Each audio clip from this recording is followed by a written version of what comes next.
Hi folks, HR Funk here, with a video that comes about today as a result of a conversation I had a few days ago with Sean Payne over at House of Payne Munitions. Now Sean is the Mr. Payne at House of Payne, and by the way, that's spelled P-A-Y-N-E, not P-A-I-N.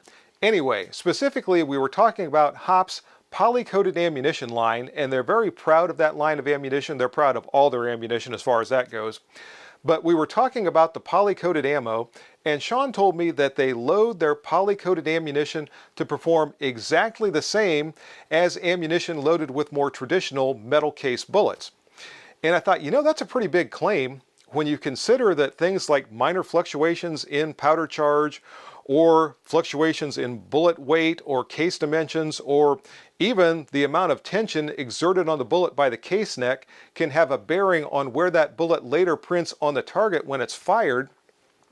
So I asked Sean if he would mind if I conducted a test of some of their ammunition in order to determine whether or not it really did perform exactly the same way as their metal cased ammunition. Sean said sure, and they actually provided the ammunition for this test. Thanks a lot to everyone at House of Payne. By the way, check out hopmunitions.com for more information about all their ammunition and other products. Anyway, I have some of the poly-coated ammunition and some of the standard full metal jacket ammunition, all of which are loaded in the 9mm Parabellum cartridge and all of which uses a 124 grain bullet. So the only difference in this ammunition is that poly-coated bullet as compared to the full metal jacket bullet. And I tried to devise some tests to determine whether or not it actually does perform exactly the same way. Now, polymer-coated ammunition is nothing new, or more accurately, I should say, polymer-coated bullets loaded into ammunition is not a new concept. That's been around for a while, and they're available from different manufacturers.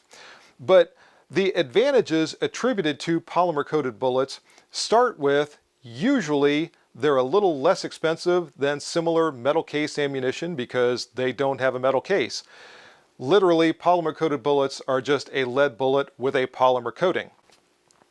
Also, they're said to be just as reliable when cycling through a semi-automatic handgun as metal-cased ammunition. The velocity is said to be just the same. Now, that one strikes me as kind of odd because there should be a difference in the amount of friction that the bullet achieves while traveling through the bore. The metal-cased ammunition, I would expect, would have a higher degree of friction, whereas the polymer-coated bullets I would think would have less friction. So I would expect the polymer bullets would have a little bit greater velocity, which should show up as a different point of impact on the bullet from any amount of distance. So I wanted to look at that. Also, polymer-coated bullets are claimed to deposit less fouling in the barrel, making the barrel easier to clean after you're done shooting. And also they're said to cause less barrel wear over time than the equivalent of metal cased ammunition for the same number of rounds going through that bore. So I tried to devise some tests that I could look at and try to determine how many of these claims I could substantiate or dispel. And the one that I'm just not going to be able to do is the barrel wear. That would take literally thousands of rounds, and it would take special gauges to be able to precisely measure the dimensions of the inside of the bore, and I don't have either one of those things. But I think I can test the other claims, and let me tell you what I came up with. So for this test, I decided to use my Canik SFX Rival Dark Side pistol because this is the most accurate 9mm handgun I own. I also decided to conduct my accuracy testing from a distance of 25 yards. That way, any deviation whatsoever should show up on the target. If I tried to do this from 5 yards or 10 yards or what have you, I would be so close that it might not be as apparent that we were seeing a shift in point of impact with the poly-coated bullets as opposed to the metal case bullets. So for that reason, I'm shooting from a greater range. Now, obviously, testing the functional reliability of the ammunition is going to be pretty easy because I'm going to be firing them all through the same pistol. So if they all function, then that pretty much proves that the poly-coated bullets are going to function as well, at least in this handgun, as the metal case ammunition. Also, when firing those groups from a distance of 25 yards, I'm firing seated at the bench off of bags, so I'm stabilizing the handgun as much as possible to try to remove any shooter error to the degree that I can. And also, I'm shooting 10-shot groups from that distance. Again, because I don't want 1 or 2 flyers out of a 3 or 5-shot group to skew what we're seeing for the overall group size.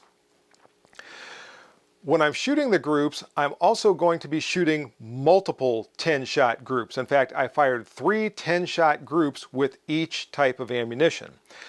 In between shooting those groups, I was doing a lot of other shooting, and ultimately I fired 100 rounds of both the Full Metal Jacket 124 grain ammunition and 100 rounds of the poly-coated ammunition through this pistol. But after 100 rounds of the Full Metal Jacket ammunition, I stopped and cleaned the pistol, and I used a specific cleaning process when I got to that point.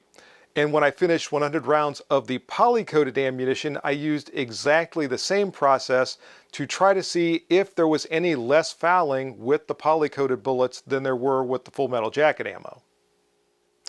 And the other thing I did during the course of shooting that 100 rounds with each of those 2 types of ammunition was to test 10 rounds over the chronograph for velocity information, and I'll be showing you that as well. Now rest assured, I am not going to have you sit here and watch me shoot 3 10-shot groups with 2 different types of ammunition. That would get boring very quickly.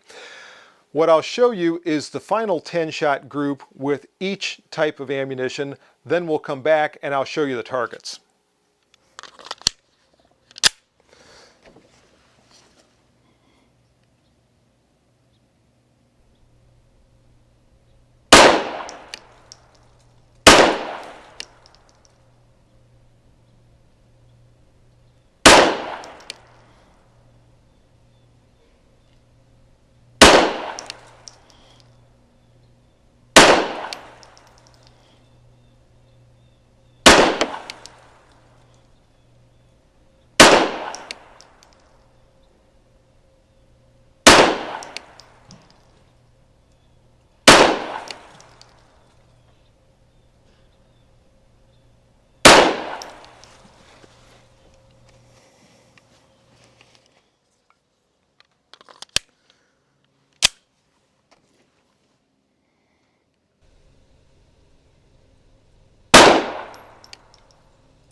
Before we get into the accuracy and point of impact results, let me first show you the results of the velocity testing, and I'll flash this up on the screen to make it easier for you to see.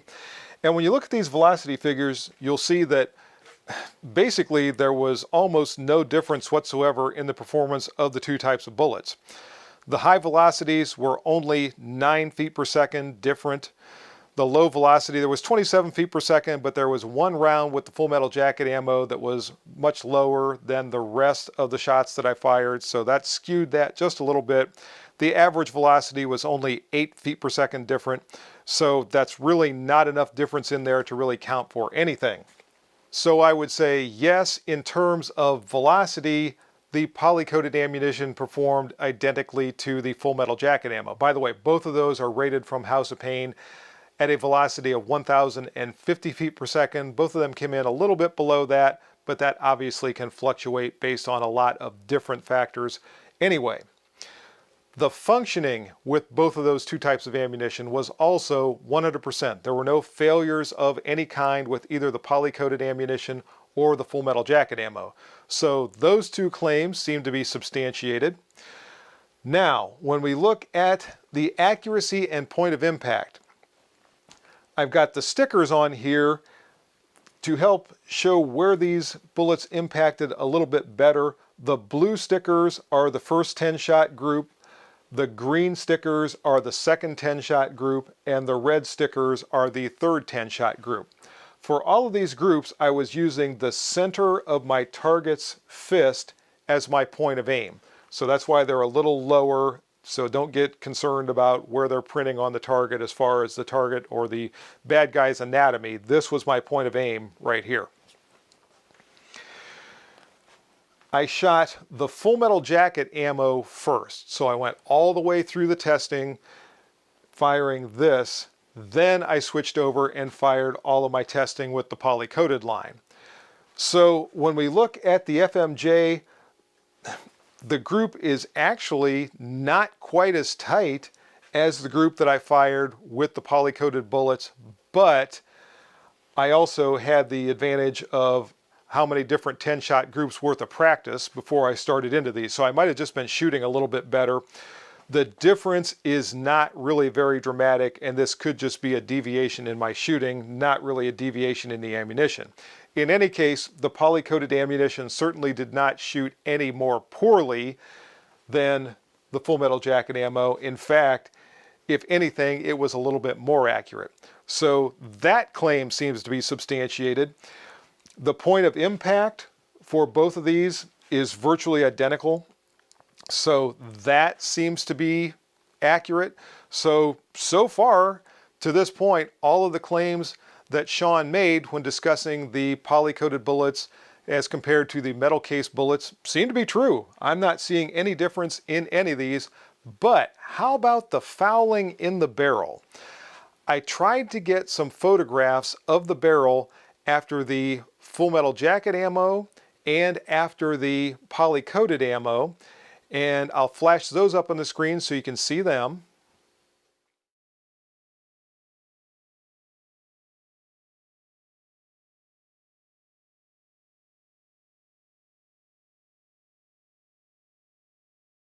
So in just visually inspecting the pistol and bore, I really wasn't able to see any difference in terms of firing residue or barrel fouling after 100 rounds of the Full Metal Jacket ammo as opposed to 100 rounds of the poly-coated ammo. There was maybe just a little bit more unburned powder left in the bore after the 100 rounds of poly-coated ammo, but I think that's really all it was just unburned powder. So I devised a specific cleaning method to try to see if I could determine if in fact there was any more fouling with the barrel after one type of ammunition as opposed to the other. My cleaning process was as followed. I started out with one very saturated patch and completely coated the inside of the bore with cleaning solvent. Then I took a bronze cleaning brush and made 20 passes all the way through and all the way back. After that, I ran 2 more saturated patches through to mop out anything that was left in the bore.